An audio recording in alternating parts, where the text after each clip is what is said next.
Mother Teresa and institute of computer education में आपका स्वागत है। आइए इस सेशन में बात करते हैं कंप्यूटर हार्डवेयर और सॉफ्टवेयर के बारे में। ये एक ओवरव्यू सेशन में पिछली बार दे चुका हूँ, लेकिन अब की बार बारी बारी से हर एक पार्ट को अच्छी तरह से समझते हैं। तो सबसे पहले बात करते हैं, कंप्यूटर में दो पार्ट रहते हैं, कंप्यूटर सॉफ्टवेयर और हार्डवेयर। इस सेशन में हम कंप्यूटर हार्डवेयर की बात करने वाले हैं। कंप्यूटर हार्डवेयर वे इक्विपमेंट्स या वे पार्ट्स हैं जिनको आप सॉफ्टवेयर की मदद से चला सकते हैं। यानी कि आप कोई कमांड दें सॉफ्टवेयर के साथ तो वो कंप्यूटर हार्डवेयर के साथ मिलकर आपके उस आदेश को पूरा करता है। जितने भी कंप्यूटर हार्डवेयर होते हैं सबका अपना अपना कार्य रहता है, सभी इलेक्ट्रॉनिक पार्ट हैं। बारी बारी से देखते हैं ये कौन कौन से पार्ट्स हैं। सबसे पहले सबसे important part CPU, central processing unit. CPU computer का एक इंपॉर्टेंट पार्ट होता है। सीपीयू का पूरा नाम सेंट्रल प्रोसेसिंग यूनिट है, जिसे प्रोसेसर या सीपीयू भी कहा जाता है। यह कंप्यूटर का दिमाग भी कहलाता है। आप कोई भी कैलकुलेशंस करना चाहते हैं, कोई भी वर्कआउट करना चाहते हैं, कंप्यूटर में कुछ भी इंस्ट्रक्शन देना चाहते हैं, असल में वो सीपीयू के पास ही जाएगी। सभी इनपुट डिवाइसेस अपनी कमांड सीपीयू के पास भेजती हैं, सीपीयू उन पे प्रोसेस करता है और फाइनली सीपीयू उन्हें आगे आउटपुट डिवाइसेस पे भेजता है। यहाँ मैंने सबसे पहले नंबर पे कैबिनेट का फोटो लगाया है। ये जो प्लास्टिक केसिंग आप देखते हैं इसे कैबिनेट कहते हैं। मोस्टली हम नॉर्मल बातचीत में इसे ही सीपीयू कह देते हैं, पर एग्जैक्टली सीपीयू एक चिप है जो आपके कंप्यूटर के अंदर लगी हुई है और वो सीपीयू कुछ इस तरह का दिखाई देता है। मुख्यतः बहुत सारी कंपनियां इसे बनाती हैं, इंटेल या एएमडी, बहुत सारी कंपनियां इसे बनाती हैं। और ये जो सीपीयूज रहते हैं मुख्यतः कंप्यूटर के सभी कार्यों को कंट्रोल करने का काम करते हैं। अगर हम बात करें सीपीयू तक अपनी कमांड पहुंचाने की, तो उसके लिए हमें इनपुट डिवाइसेस का इस्तेमाल करना पड़ता है। इनपुट डिवाइसेस के साथ हम अपनी बात को कंप्यूटर तक पहुंचा सकते हैं। इसके लिए हम काफ़ी सारी डिवाइसेस को प्रयोग कर सकते हैं, जिसमें सबसे पहले डिवाइस है कीबोर्ड। कीबोर्ड एक इनपुट डिवाइस है जिसमें अल्फ़ाबेटिकल कीज़ रहती हैं, न्यूमेरिक कीज़ रहती हैं, सिंबल्स रहते हैं, एरो कीज़ रहती हैं, फंक्शन कीज़ रहती हैं, स्पेशल कीज़ रहती हैं। बहुत सारी कीज़ रहती हैं और इन कीज़ की सहायता से हम कमांड कुछ भी टाइप करें तो वो कंप्यूटर तक पहुंचा सकते हैं। कंप्यूटर उस कमांड को समझता है और फिर उस कमांड के अकॉर्डिंग कार्य करता है। यहाँ मैंने कुछ कीबोर्ड्स के एग्जांपल लिए हैं। यहाँ यदि आप देखें तो आपके पास वायरलेस और वायर बेस दो तरह के कीबोर्ड अवेलेबल रहते हैं। इसके पश्चात अगली जो इनपुट डिवाइस है वो माउस है। माउस तीन तरह का माउस आता है, मैकेनिकल, कॉर्डलेस और ऑप्टिकल। माउस में मुख्यतः तीन बटन रहते हैं, लेफ्ट बटन, राइट बटन और स्क्रॉल बटन। तो आपके पास जो माउस रहता है, ये जो मैंने यहाँ जो पिक्चर एक ग्राफिक के रूप में दिखाई है, ये बहुत पुराने माउस, जब शुरुआत में कंप्यूटर आया था तो बहुत पुराने माउस हैं जो मैकेनिकल माउस कहलाते हैं। मैकेनिकल माउस जिनमें बॉल्स लगी रहती हैं। जब आप माउस को घुमाते हैं मैकेनिकल माउस को, तो उसके अंदर एक बॉल अवेलेबल रहती है। बॉल को आगे की तरफ घुमाने पर वो अलग तरह का एक सिग्नल क्रिएट करती है, पीछे की तरफ घुमाने पे अलग तरह से वो बिहेव करती है।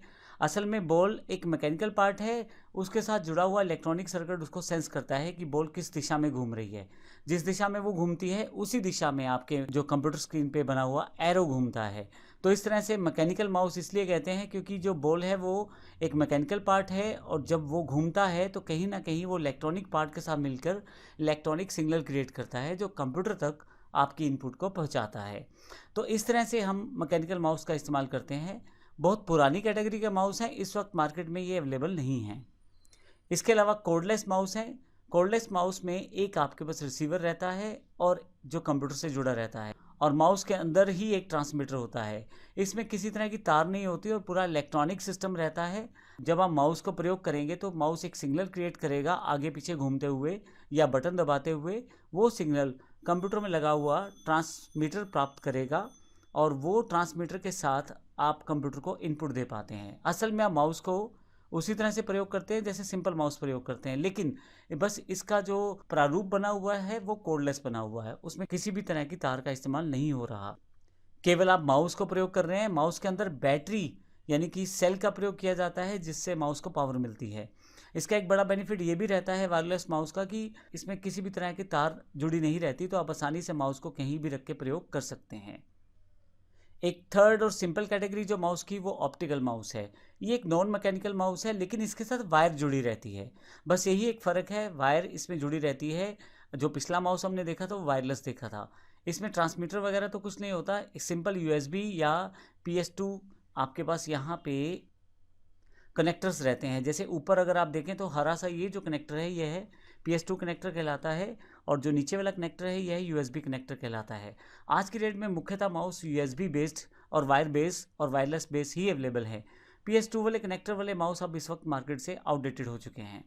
और USB माउस का सबसे बड़ा बेनिफिट ये रहता है आप इसे कहीं भी इनपुट कर सकते हैं, जबकि PS2 वाले माउस में एक डेडिकेटेड स्लॉट होता था PS2 का, वो लगाते थे जब हम, तभी ये माउस कार्य करता था। ऑप्टिकल माउस में एक छोटा सा लेंस अंदर की तरफ रहता है, जब आप माउस घुमाते हैं तो लाइट जलती है, और इसके साथ साथ आपके ऑब्जेक्ट की स्पीड और डिस्टेंस के आधार पे वो लाइट को सिग्नल्स कंप्यूटर को भेजती है, जिससे कंप्यूटर को इनपुट प्राप्त होती है।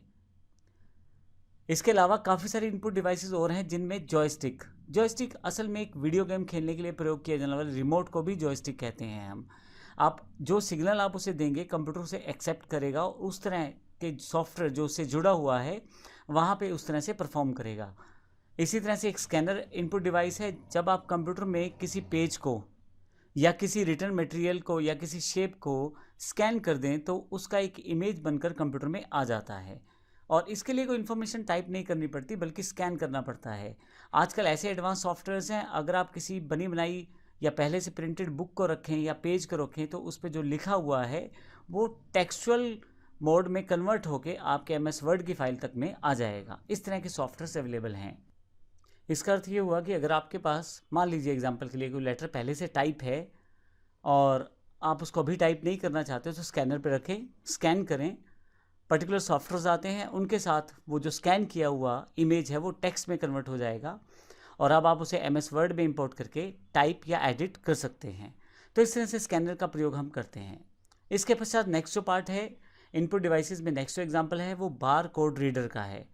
बार कोड रीडर क्या करता है, आप अगर कोई सामान लेते हैं, जैसे बिस्कुट लिया आपने या आपने कोई घी का पैकेट लिया, तो आपने ध्यान दिया होगा उस पर कोड दिखाई देता है। उस कोड को यदि आप बार कोड गन से स्कैन करें तो वह कोड एक अलग फॉर्मेट में, जिसमें काफ़ी सारी इन्फॉर्मेशन छुपी रहती है, वो कंप्यूटर स्क्रीन पे ला देता है। जैसे उस प्रोडक्ट का rate, date of manufacturing, date of production, और या ये लगा के चलें डेट ऑफ एक्सपायरी, बहुत सारी इन्फॉर्मेशन उस पर रहती है।